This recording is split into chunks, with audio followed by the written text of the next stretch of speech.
Good morning or afternoon, whenever you're watching this. I'm Mr. Smith, and this is Criminal Justice, and we're going to do our best to try to relay the information while you're at home.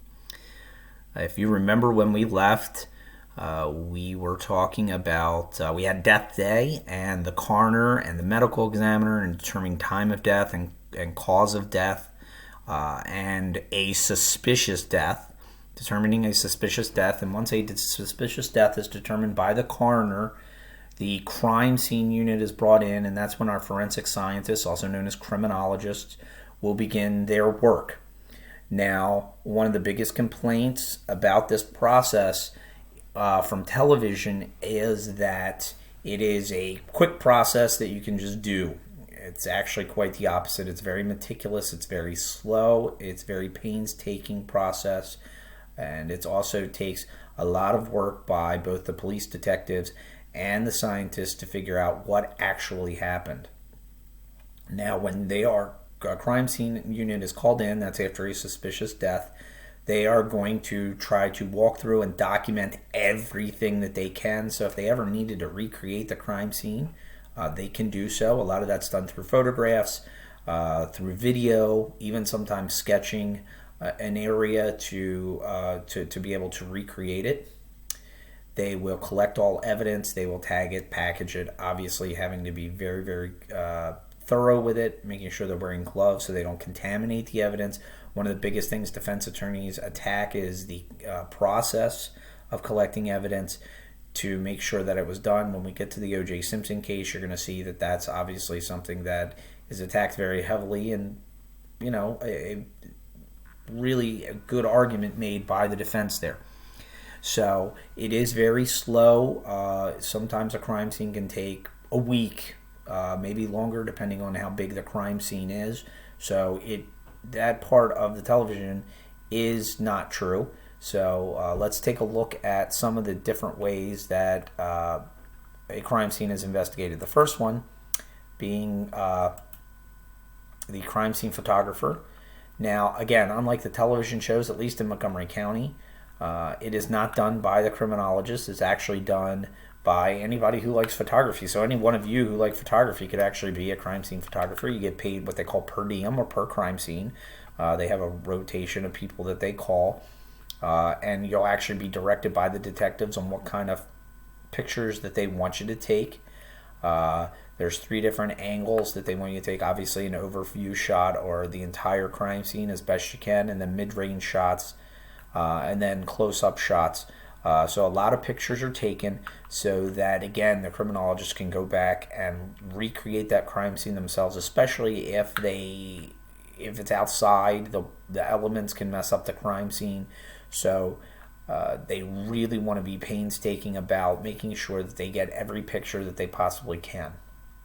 And again, anybody can do this job.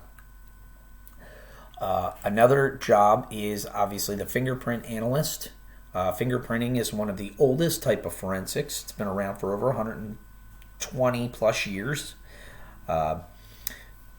Fingerprints are unique to every person. Even if you were to cut your finger pads off, they would actually grow back the exact same. You cannot lose those fingerprints. The only thing maybe acid, or if they're burned, would mark them, but again, that would still be unique if they were to ever take your fingerprints. The ones that I've listed here are some of the most the normal ones that you could see. Most of you have the loops or whorls, arch. Some of you have arches. Tented arches are a little bit more unique. There are some other ones as well, not listed here. There was one guy that actually, before he knew it, he came up with the idea of skin grafting. He was a crook, and he actually cut his finger pads off and then actually had them put on his chest, sewn to his chest, so that when they healed and they removed it, he actually had no fingerprints. Unfortunately, once the police caught up to him, he was still unique because he was the guy with no fingerprints. So fingerprinting is quite unique. There are 3 types of fingerprints, as you can see here. Now, dusting for them can get really messy at a crime scene, so it's not like TV where they're dusting the entire place. Typically, they're going to pick strategic spots like door handles, mugs, a weapon, something that's out and obvious, that would be dusted for fingerprints, and compared to someone else who may be at the crime scene or somebody they may have at a database. The types of fingerprints are the obviously visible fingerprints, one that's actually left in material like blood or something like that. The impressed fingerprints aren't ones that you see very often, but I guess if you hold something real tight, you could, especially if it's in a softer material. The most common is the latent fingerprints. Latent fingerprints can be transferred from sweat or from the oil in your body. If you actually did this and you actually put it down, you would leave a fingerprint behind. And they aren't seen by the naked eye, so that's what the dust is going to pick up on and can give you a very, very visible print. If you want to do it at home, you can just take some ink, roll your finger in some ink, and put it down, and you could actually, unfortunately, we aren't able to do that because that was one of the things we do at school, but you can find your own fingerprints if you choose to do so. Much like fingerprints, that's pretty accurate. DNA evidence is also very, very accurate, up to 100%. And since people are unique now, it says here 30 billion to 1. It's actually gone up. Science is getting even better, 32 billion to 1. So that means 1 in every 32 billion people. So there will be another one of you in about 6 or 7 generations. So about 300 years or so. And, that might be even longer as better we get with the accuracy of DNA. DNA can be found all over your body, including in your hair and blood, saliva, sperm, skin. So when a medical examiner is looking over the body, they're checking for all those things to see if they can find someone else's DNA on that body. Now, keep in mind, hair, it's actually the DNA from the hair actually comes from the follicle. Oh, no, I don't have any there. If I were to pull my hair out here, at the end, you'll see a little, looks like a white bulb, like a flat plant bulb. That actually contains your DNA. That's called the follicle. The hair itself is unique. You can tell if somebody's dyed their hair, colored their hair, obviously, what kind of shape the hair is in. Is it dried? Is it oily? That can all be seen through a microscope, and that can be helpful to some degree, but it does not give DNA. The only part of the hair that does give DNA is the hair follicle. So DNA has been used now to go back. DNA has been around and accepted by the courts for almost 30 years now. But if you could go further back, it can be used in what they call cold cases. Those are cases that were not solved by the police, but they had evidence. And so now they've gone back to get that evidence, and they've gone and found bad guys through their DNA. They've also exonerated people that have been sent to jail through DNA, finding out that, that person didn't do it. DNA is now actually put in what they call CODIS, or a system, so it's kept logged kind of like fingerprints are. If you notice our little example here, if I can get it to work, maybe not. If you see this, notice that DNA comes out almost like a UPC in a barcode, and you can match that up.